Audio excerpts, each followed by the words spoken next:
8th season as the Assistant Athletic Director for Communications at Tulane, and he's been in that field for 17 years. He oversees and manages all aspects of the Tulane Communications Office and does a great job in many capacities and serving as the head man for all of Tulane sports.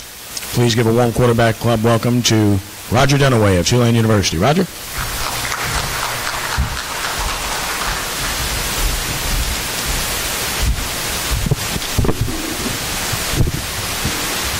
Thanks, Ken. Hello, everyone. My name is Roger Dunaway. I'm the Assistant AD for Athletics Communication at Tulane University. It's been a while since I've been here, so it's great to be back. In fact, I think the last time I was here, we were at the Embassy Suite, so that tells you how long it's been.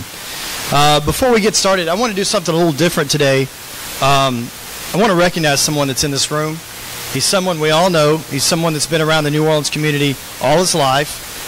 He was one of the first individuals who came and introduced himself to me when I got hired in 2006, and he's someone who, without his help and his group, would not be able to put on a football game. So, Mr. Harold Shelley, just want to recognize you and say thanks for everything. You've been loyal and dedicated to our program over the last 8 years, at least since I've been here, and obviously you're a big influence in the New Orleans community. So, on behalf of Tulane and myself and my staff, and Tony, I see you back there, I just want to say thanks. We're coming off a 41-39 loss against South Alabama last week. You know, that loss, there's a lot of people who penciled that in as a win, but that's why you play the game. The loss reminded me that progress is painful. And I know after watching this team all spring and all summer and through pre-fall camp that we're a lot better than we played. But again, that's why you play the games. You don't play them on paper. You know, CJ always talks about sometimes it comes down to the most desperate team is the one who's going to win. We were 1-0. They were 0-1. They came in. We got down early and fell short late, and you just can't do that. So our games are going to get. Our team is going to get better, and we certainly have better days ahead of us. This week we have Louisiana Tech on the road, nationally televised game on Fox Sports 1 on Thursday night at 6:30 Central.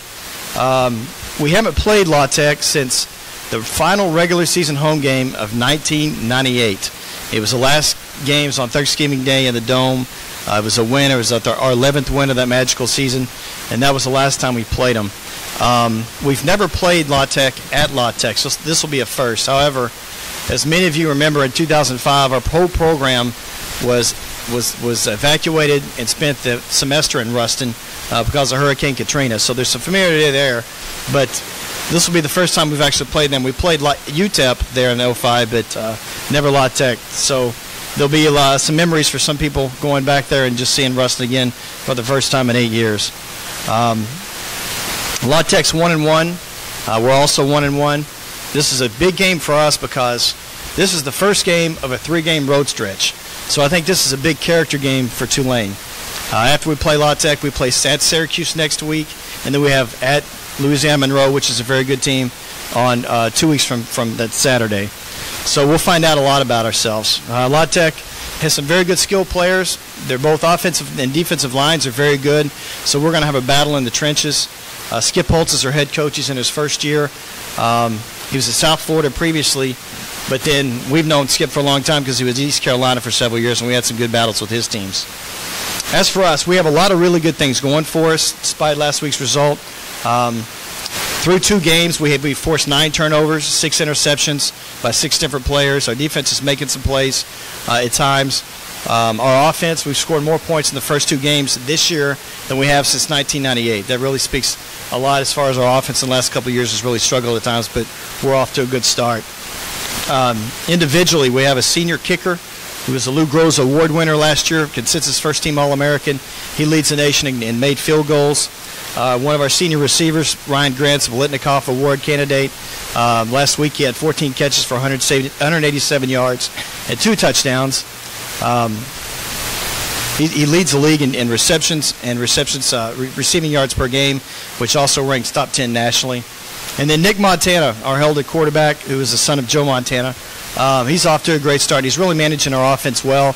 He threw for 327 and 3 touchdowns last week. So our offense is really doing some things. We've got some playmakers on defense. I think it's just a matter of just, having the ball fall our way and not getting down early and playing a full 60 minutes.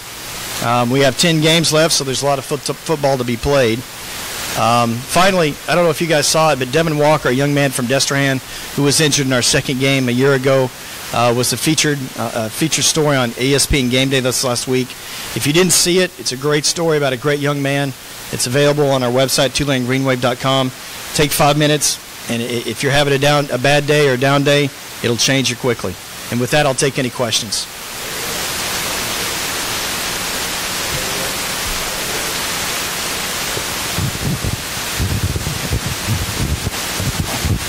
Is Dante Butler still on the squad? He is. Yeah, he's one of. We got him at the fullback right now. He and Rob Kelly, an OP Walker guy, they've been switching out at fullback. With our system, the way that CJ has it, we really don't have a true fullback, but we've got so many great tailbacks. There are bigger backs, so they've been alternating either at fullback, and then we have some packages where he comes out in a tailback, so they're interchangeable. But yeah, great young man. Any other questions? All right, well, thanks for your time. It's good to see you guys again.